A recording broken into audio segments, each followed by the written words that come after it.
I want to talk to you today about the risks of artificial intelligence. The risks aren't what Hollywood would have you believe. They're not some super intelligent android robot with consciousness and evil intent that's planning to take over the planet and kill humanity. That is a very long, long way away, if ever possible. We don't know if we can ever build machines as intelligent as that, and we don't know if we'll ever build machines that have anything approaching sentience, consciousness.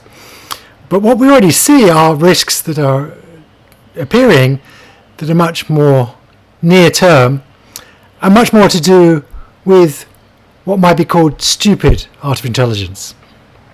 We're handing over more mundane decisions to machines, and those are already having consequences. We see it with these self-driving trucks that you can see behind me. I want to break the risks down into a number of different categories: economic risks, political risks, societal risks, and military risks. I'll begin with the economic risks. And one of the most immediate economic risks that we see, one that surely is going to be increased by the pandemic and the recession that has provoked in many economies, is the economic risk of increasingly handing over jobs to machines. And we have seen that that's a steady trend that's happened over the last 50 or 100 years. If you go into a car factory today, it's not humans anymore that are doing the painting and welding, it's machines. Now, I normally point out that whenever a machine takes over a person's jobs, we should be celebrating that fact. That was a mundane, repetitive, dull job that we probably never should have got humans to doing. But there is a significant economic risk. What is going to happen to those people who are no longer employed in those jobs? Is there gainful employment? Is there sufficient income for those people? And we're already seeing increasing inequality both within and between countries. And I fear that that is only going to increase as AI becomes more and more capable, especially driven, we've seen historically in the past, that shocks like the current pandemic will tend to increase the the speed with which businesses adopt automation. And so that's a very real risk. We see this perhaps most starkly in this one graph, the only graph I'm going to present today, which is the median wages adjusted to 1970 money. And you can see that we saw productivity plotted on the same graph, median wages increase almost linearly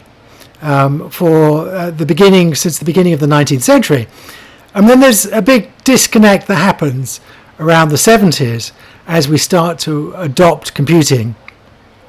And median wages no longer now follow productivity. We've seen continuing gains in productivity, and we'll see those continue, no doubt.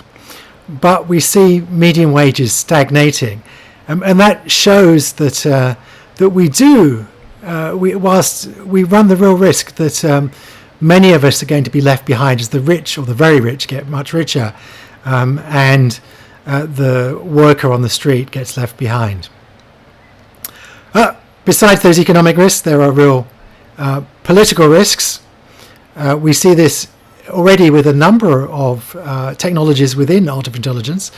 We see this with deep fakes. It is now possible to generate entirely realistic video and audio that you cannot tell apart from the real thing. And we are going to end up in a world, unless you saw it with your own eyes, you won't know whether it's true. And that is creating this problem of not knowing what is true anymore. And we already see politicians, we saw it with Trump, where there was compromising video caught of him saying things where he just denied it by saying it was a deep fake. And politicians are going to be able to get away with more and more by claiming that the video was faked. And those I predicted that there's going to be a significant election that's going to be turned at the last moment by the release of some sort of deep fake. But other aspects, other technologies within AI are also creating these political risks that are disrupting the cohesion of our societies. We see this with, for example, with micro-targeting advertising. We see the misuse of social media that is changing the outcome of elections, changing who is president, perhaps probably changed the Brexit referendum. We have very strict rules in many countries about the uses and misuses of conventional media, television and the like, for very good reason, that we know that these are very powerful means of persuasion. And we don't want the media barons or the people with the most airtime to win elections. We want the people with the most democratic support, with the best democratic ideas.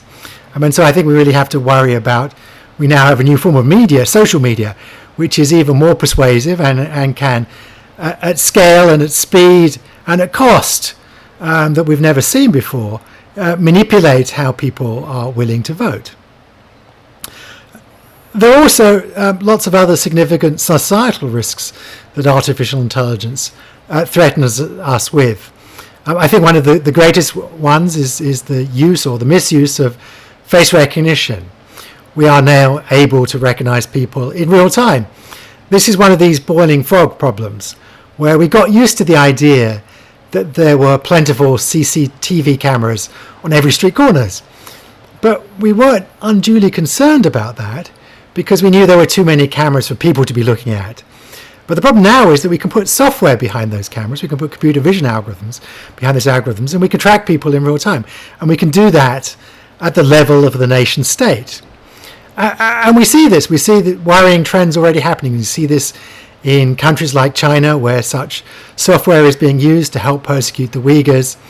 We saw this in Hong Kong recently, when the democratic demonstrators invaded the airport. What was the first thing they did? They took down the cameras. That was the greatest threat to their ability to protest. And we also see that even in democratic countries like our own in Australia, where the government is trying to build a national database so that anyone with a passport photograph or anyone with a driving license will be in a national database, and that will be able to track people in real time. And I do think that perhaps we're just going to have to ban that technology, at least from public spaces. But we see this in many other settings. I'm always amazed that people are out there buying smart speakers and then ask me, and are surprised to discover that those speakers are always listening. I always say to them, the only reason that they can always answer when you say Alexa or Google is because they're always listening. George Orwell got one thing wrong. It's not the state that's going to be putting listening devices into all our homes that we're unable to turn off. People are voluntarily doing this, but paying good money to do this to themselves. And on top of those economic risks, those political risks and those societal risks, I think there are significant military risks. And myself and many of my other colleagues working in the field of artificial intelligence have spoken quite vocally about these military risks. The risks of lethal autonomous weapons, the fact that we'll be handing over the decisions to machines as to who lives and who dies. This often goes under the name of killer robots. And that, again, that raises that spectre, that Hollywood idea of Terminator robots, but actually it's much simpler technologies. Things like drones that will be soon fully autonomous. At the moment, the drones are not fully autonomous, they're only semi-autonomous. It's large, there's still a human in the loop, this is still a human in control. But they mostly fly themselves, they just get given coordinates now, go from A to B. But there's still a human whose finger is on the trigger. But it's a small technical distance to remove that human from the trigger and have a machine make the decision as to who to target and who to kill. And we already see such weapons, such kamikaze drones, being deployed. At the beginning of this year, Turkey on its border with Syria deployed some squadrons of kamikaze drones, self-made homegrown kamikaze drones that use face recognition software. The same face recognition software that sits in your mobile phone, that opens the mobile phone, will be used on the Turkish-Syrian border to identify, track, and potentially kill human targets on the ground. And there are immense legal, moral, and technical challenges to handing over those sorts of decisions to machines. On a legal setting, it's clear that this will violate international humanitarian law. On a moral setting, I believe it will cross a red line, handing over these decisions to machines that don't have our human empathy, cannot be held accountable like humans, cannot be punished. And there are many, many, many technical challenges that they will be terribly destabilizing, that we may end up in flash wars. Well, actually, we already know what happens when we put complex algorithms, autonomous algorithms together in settings. It's called the stock market, and we see flash crashes. When that happens, we are able to stop what happens, wind back the clock and undo all the trades, and say, I'm very sorry that there was some unfortunate feedback loop or whatever it was that caused that flash crash. But if it's autonomous weapons facing off against each other, perhaps on the DMZ between North and South Korea, we may have found that not only did we start a war, we started a nuclear war, something that we can't easily undo. So, what are the solutions? There are many complex problems here, and there is not one silver bullet, I believe, or my colleagues believe, working in the field, to be able to deal with these things. There's clearly technical fixes that we need to work on, and there's plentiful work already going on in the field of artificial intelligence to look at how do we make algorithms that are fairer, that are auditable, that can be held accountable for their decisions. But it's not just technical fixes. It's not just about coming up with better, smarter algorithms. We need regulatory fixes. There was a long period during which we believed that you couldn't and you shouldn't regulate the tech space, the cyberspace. You couldn't because somehow it was different. It was not physical. It reached across national borders. And you shouldn't, because that would stifle innovation and all the wonderful things that would come from innovation. And actually we're believing the opposite now, that you can and you should, and indeed it's necessary. And we've already seen some wonderful examples of this. We saw this, for example, immediately after the terrible tragedy that happened in Christchurch, it was possible actually to draft regulation to call the social media companies to account for content that's posted on their website if they don't take it down quickly enough. And when we see this more recently, in addition to those technical fixes, those regulatory fixes, it's clear also that we will need financial fixes to deal with issues like that increasing inequality. The tech giants have got away with paying real tax rates way below those of traditional companies. That's no longer sustainable. It's causing significant disruption. We've seen the challenges that the media industry its advertising income has been taken away by the tech giants, and rightly, I believe, we're going to have to make sure that they do, if they're not willing to pay tax, that we tax them more heavily to ensure that they do. And I think one of the good things, at least, that's come out of the pandemic is that it's opened our eyes to the idea that we can think of more radical things, for example, universal basic income, to deal with some of the disruption that's going to happen through AI and the disruption on the workforce. Now, I don't want you to come away from my presentation thinking that AI just poses immense challenges, immense risks, because also AI can be a great force for good. Myself and many of my colleagues work on dealing with AI being applied to the 17 SDGs of the United Nations.